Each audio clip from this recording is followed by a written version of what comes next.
Oh my god! Hey guys, my name is Laura Holly and this is Pedagogo Reviews, reviewing albums and EPs from popular, lesser known and independent artists. And today I will be reviewing London Grammar's debut album, If You Wait, which was released on the 9th of September this year through Metal and Dust Recordings Limited. London Grammar are an ambient indie pop threesome from, yes, you guessed it, Yemen. No, I kid, they're from Nottingham here in the UK, and they are made up of guitarist Dan Rothman, instrumentalist Dot Major, and singstress Hannah Reid. They formed back in 2009, but really came to everyone's attention late last year, 2012, when they posted the track Hey Now online, and they followed that up a few months later with the Metal and Dust EP. They created a buzz with melancholy sounds in the form of sorrowful guitars and soft beats and an ever so present vocal that seems to soar and bellow without actually bellowing. So of course, like all good things released in small doses, there was a craving for more,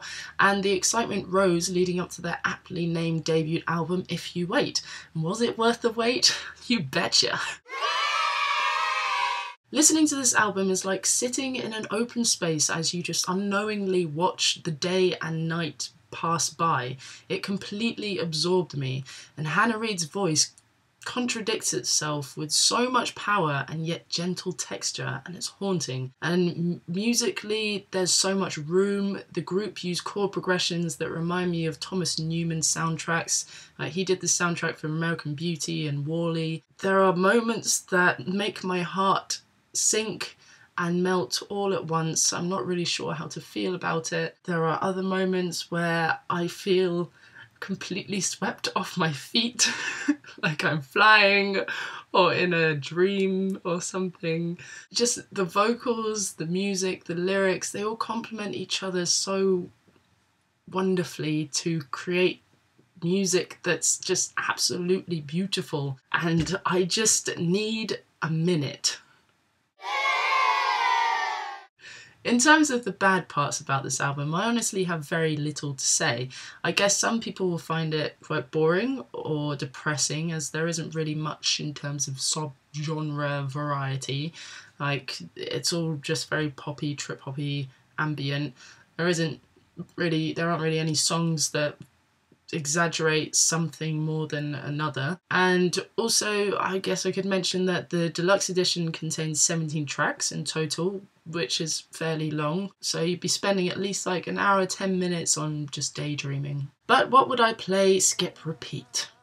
I would play Metal and Dust. This song grabbed me from the first bar of chords. They're played on a guitar with a reverse effect, which is always wonderful and great. Then there is the vocal, which it seems kind of shy in a way. The lyrics seem to kind of cut deep a little bit, and I think that's just because of the way they're being sung.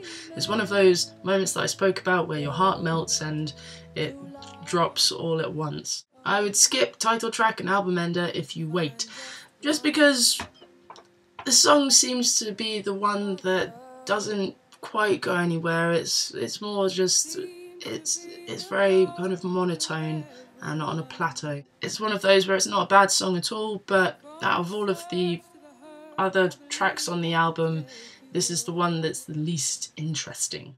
And I would repeat Stay Awake because it had the same kind of effect on me as Metal and Dust, and then some. It seems like such a lonely and longing for something song. First time I heard it, when the drums came in and the sound of them, I think I kind of wanted to just slide off my chair a little bit and just kind of curl up into a ball and be like, I can't do anything anymore. This is it. This is the end of everything. And that was that. It was just too good. It's just a really lovely song. What can I say? So London Grammar's If You Wait is something quite glorious, I'd say. It's quickly made its way to being one of my favourite albums this year, and I don't see why that shouldn't be the case for other people too, because it's a beautiful album, and it's perfect for this time of year, something to cheer up those autumnal and winter blues, or alternatively make you slide off your seat into a fetal position on the floor, maybe crying a little bit, I don't know. London Grammar are currently on tour in the US, but they'll be coming back over to the UK soon, and then they'll be going to the rest of Europe, and then they'll be coming back to the UK, I think, and then they'll be going off to Australia. They're all over the place. So for any information or details on where they'll be and whatnot, just click on the link to their official website down below, and also get your stalk on by clicking on the links to their official Twitter, YouTube channel, and their Instagram. That's right, I'm taking the stalking one step further. That's good. As always, thank you very much for watching. If you'd like to see more reviews, then go to the Pedagogo Music channel, or to keep up to date with the latest Pedagogo reviews, just subscribe. And remember, if you have any review requests or just plain old music recommendations for me, feel free to leave a comment, send me a message, or tweet me at Pedagogo Music. The next review will be for funky little pop lady Janelle Monáe and her second studio album, The Electric Lady. So until then, just don't go outside because it's too cold, and don't stay inside too long either because you'll get bored, and yeah. Electric